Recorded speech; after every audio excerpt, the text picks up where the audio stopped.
Bismillahirrahmanirrahim. Assalamualaikum warahmatullahi wabarakatuh. Innal hamdalillah nahmaduhu wa nasta'inuhu wa nastaghfiruh wa na'udzu billahi min syururi anfusina wa min sayyiati a'malina. May yahdihillahu fala mudhillalah wa may yudhlil fala hadiyalah.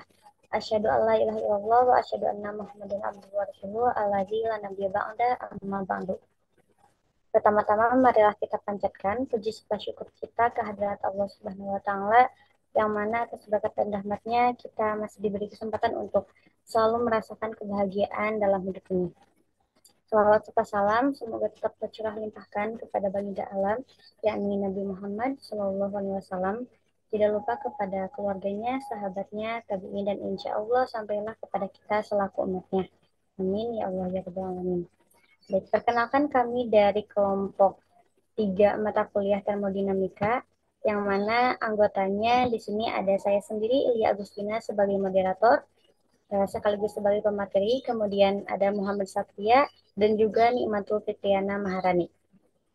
Nah, pada kesempatan kali ini, di sini kami akan menyampaikan materi mengenai usaha yang mana uh, yang akan kami sampaikan, yaitu ada mengenai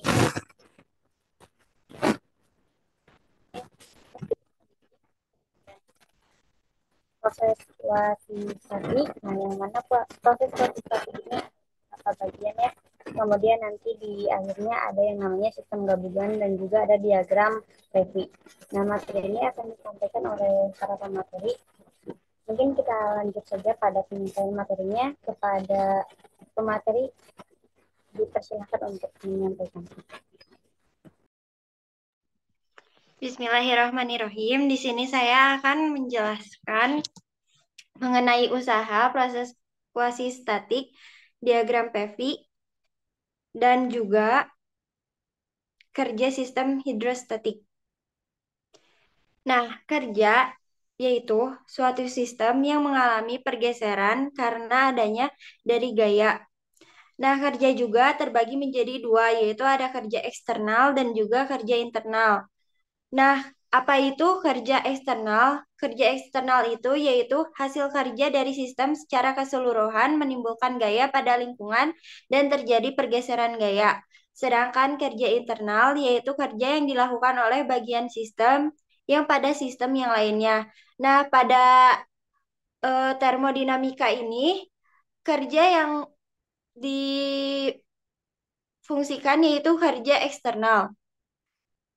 Nah, pada pertanyaannya, apa itu proses kuasi-statik? Untuk pengertian kuasi-statik dalam termodinamika yaitu dikenal juga sebagai proses kuasi kesetimbangan. Dari bahasa Latinnya yaitu kuasi yang berarti seolah-olah. Dan proses termodinamika yang terjadi cukup lambat agar sistem tetap berada dalam fisik internal, tetapi tidak harus kimia kesetimbangan termodinamika.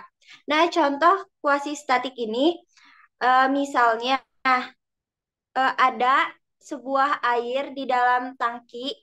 Nah, si tangki ini tuh kalau misalnya proses kuasi statik itu kita kan kalau misalnya mandi pasti pakai gayung, jadi langsung gitu ya. Itu bukan proses kuasi statik. Nah, sedangkan proses kuasi statik itu memakai selang, jadi perlahan-lahan gitu. Gak langsung di apa ya? Gak langsung dijeburin gitu. Next. Apa syarat kesetimbangan termodinamika? Nah, pada materi kemarin kita sudah membahas kesetimbangan termodinamika apa saja. Nah, syarat kesetimbangan termodinamika itu ada tiga. Ada kesetimbangan mekanis, termal, dan kimia. Apa itu kesetimbangan mekanis? Kesetimbangan mekanis tidak terdapat gaya tak berimbang yang beraksi pada bagian manapun dari sistem atau pada sistem secara keseluruhan. Sedangkan kesetimbangan termal tidak ada perbedaan temperatur antar bagian sistem atau antara sistem dan lingkungannya.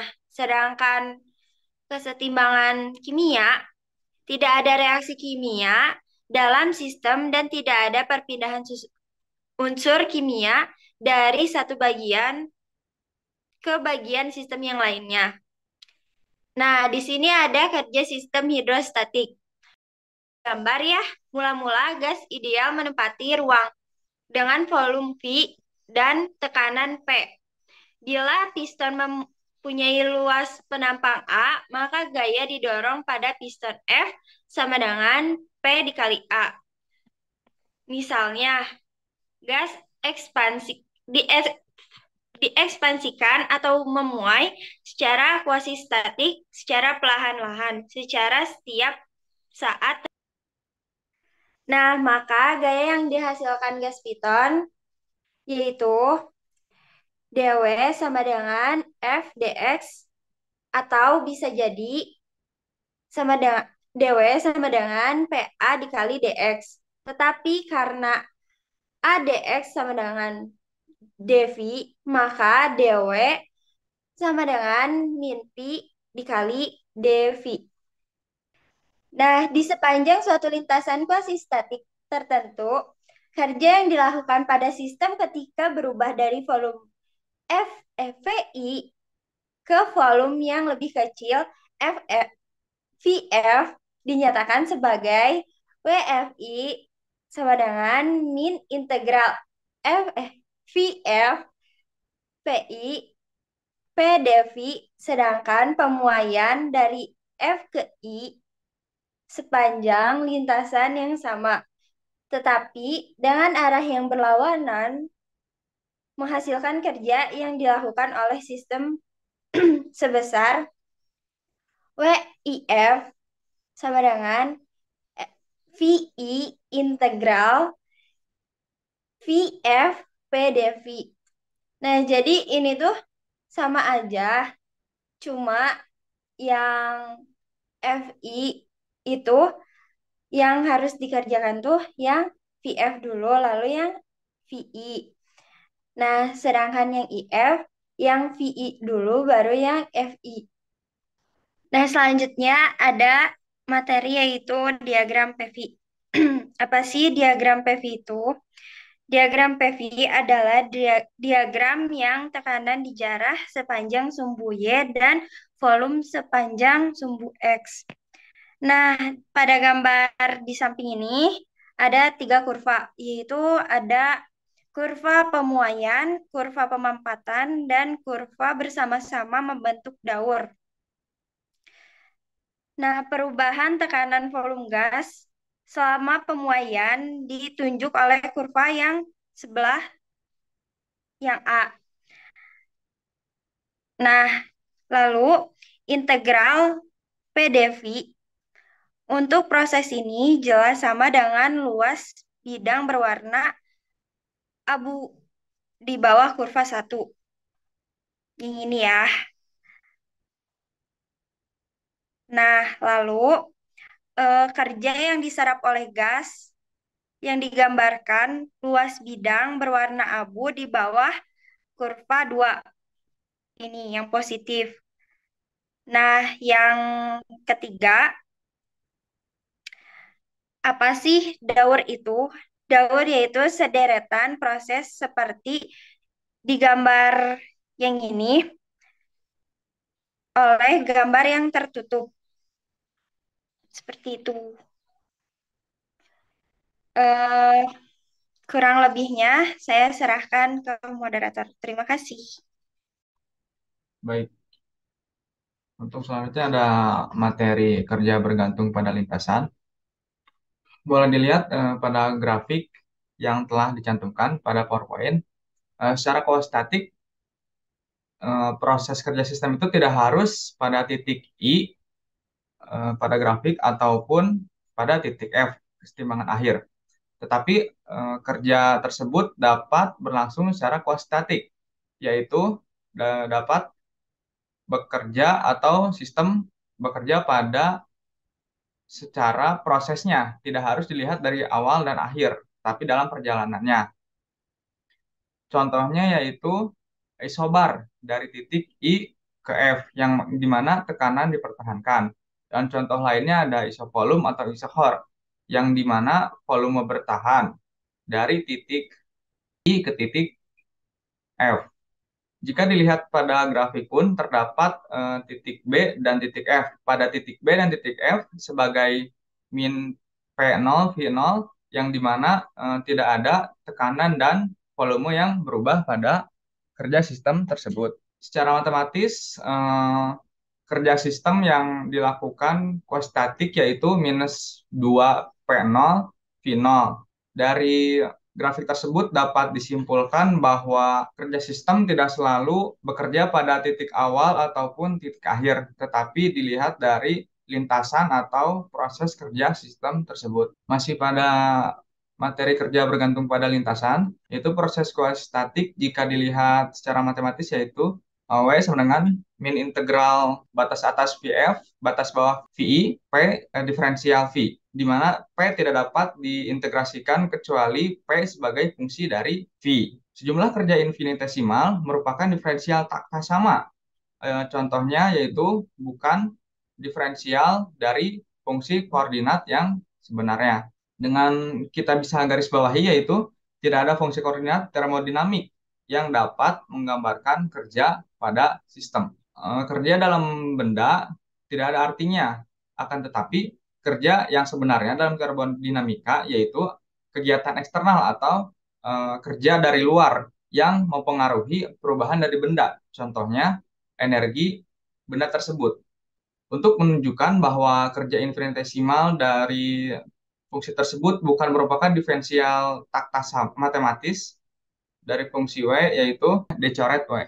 Selanjutnya adalah kerja dalam proses kuantitatif. Gagasan sebelumnya atau penjelasan sebelumnya dapat kita tegaskan dengan pemuaian atau pemampatan isoterm yang kuasi-statik dapat secara garis ideal, yaitu W sama dengan min integral batas atas VF dan batas bawah VI, P diferensial V.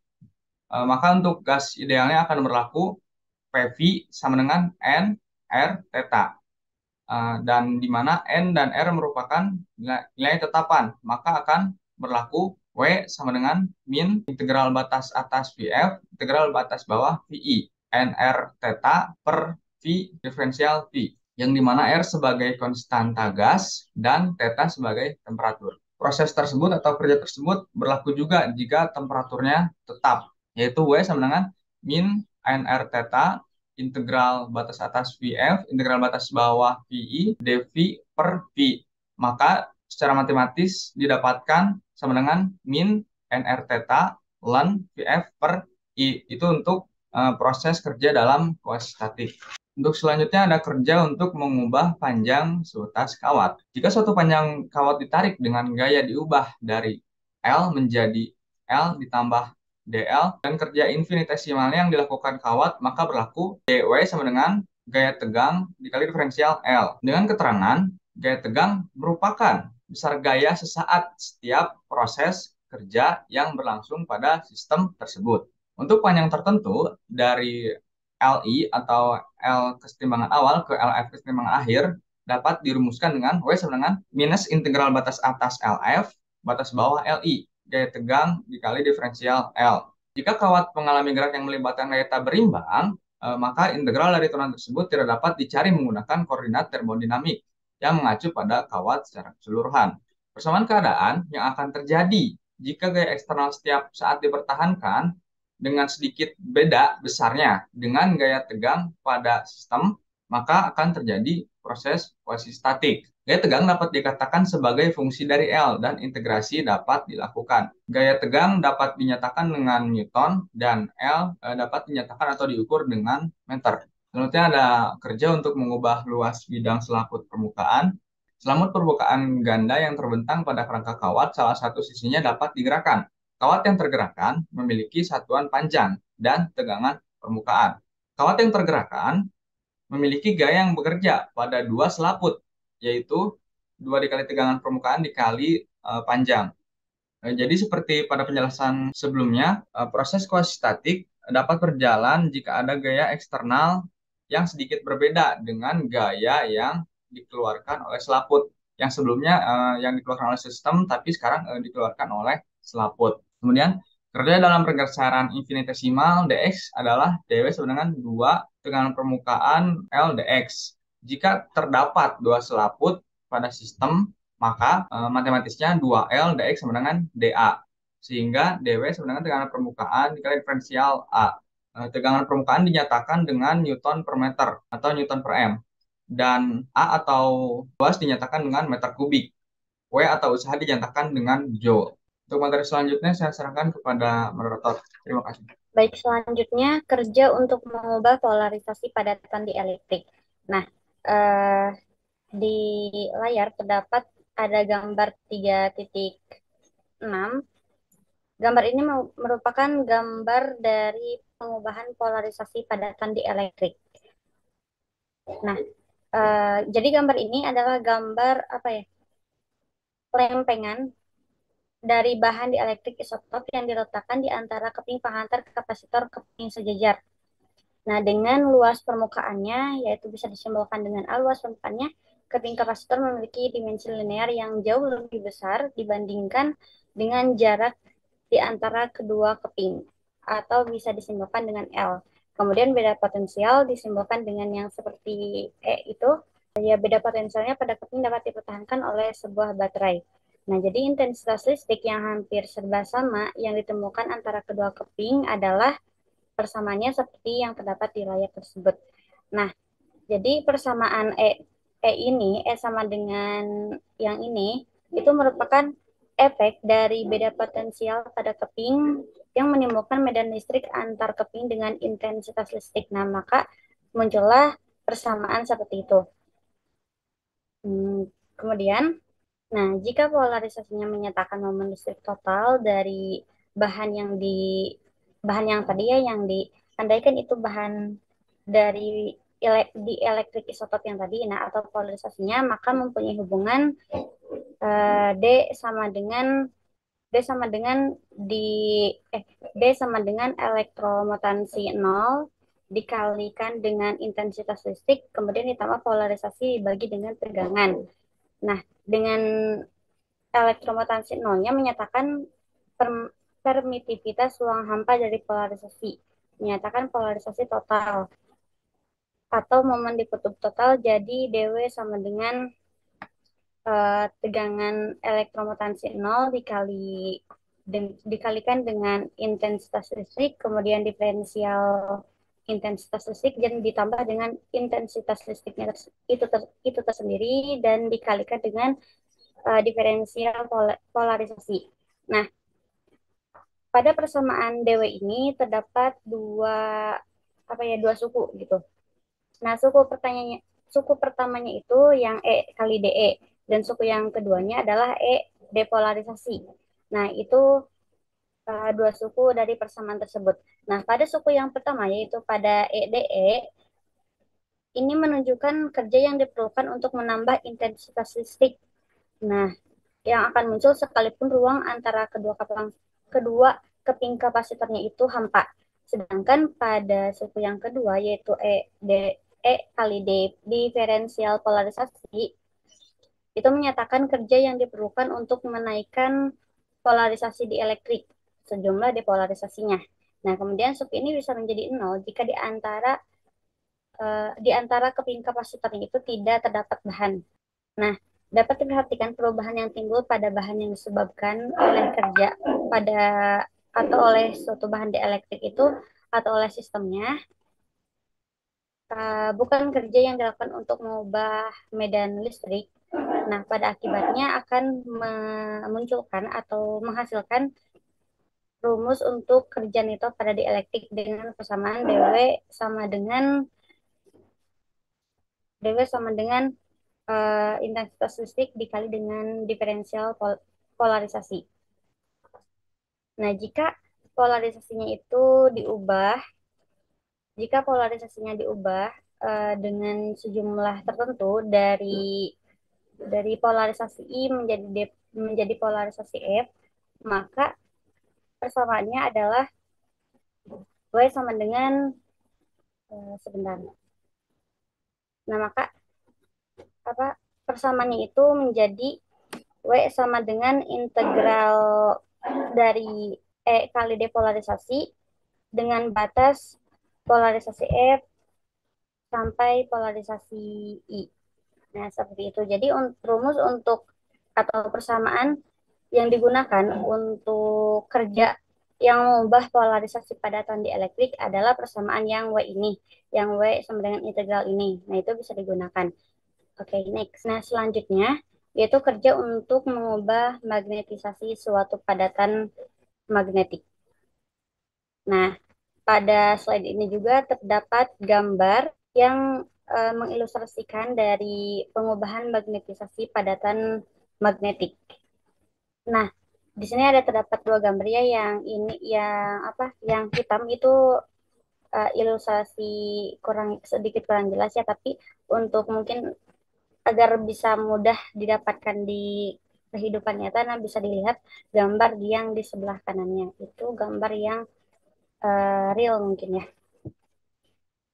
Nah, pada gambar ini merupakan gambar ilustrasi pengubahan magnetisasi padatan dielektrik dan ya. Nah, benda yang menjadi ilustrasi ini memiliki arus yang dapat dipertahankan mengalir dalam lilitannya oleh sebuah baterai dan bisa diubah dengan menggerakkan pelindung rheostat. Nah, lilitan toroidalnya ini memiliki efek arus yang dapat menimbulkan medan magnetik dengan imbas magnetiknya itu disimpulkan dengan seperti huruf B gitu ya. Nah, kemudian eh, jika arusnya ini diubah dalam jangka waktu tertentu atau sebesar dt gitu bisa dibilang, nah imbas magnetiknya itu diubah sejumlah tertentu juga. Nah, menurut prinsip hukum Faraday mengenai imbas elektromagnetik dalam lilitan akan terimbas elektromagnetik elektromagnetasinya dengan E sama dengan minus NA kali dB per dt. Nah, seperti itu.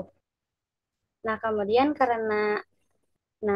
karena yang menjadi fokusnya itu adalah perubahan temperatur energi dan yang lainnya gitu dari bahan yang ditemukan oleh kerja, maka diperoleh persamaan itu W sama dengan mu 0 dengan integral H ini yang seperti H ini ya dikali dm dengan batas mf ke mi.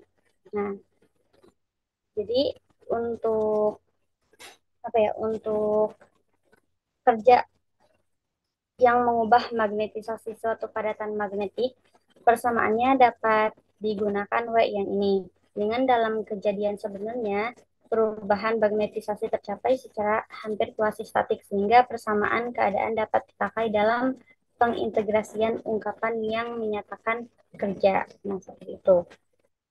Ya, sistem gabungan. Oke, pada slide ini ada beberapa gambar ya. Nah, pada gambar 3.8a ini merupakan gambar hidrostatik dengan dua sistem sederhana yang berbeda dan dipisahkan oleh dinding isoterm yang fungsinya ini untuk menjamin agar kedua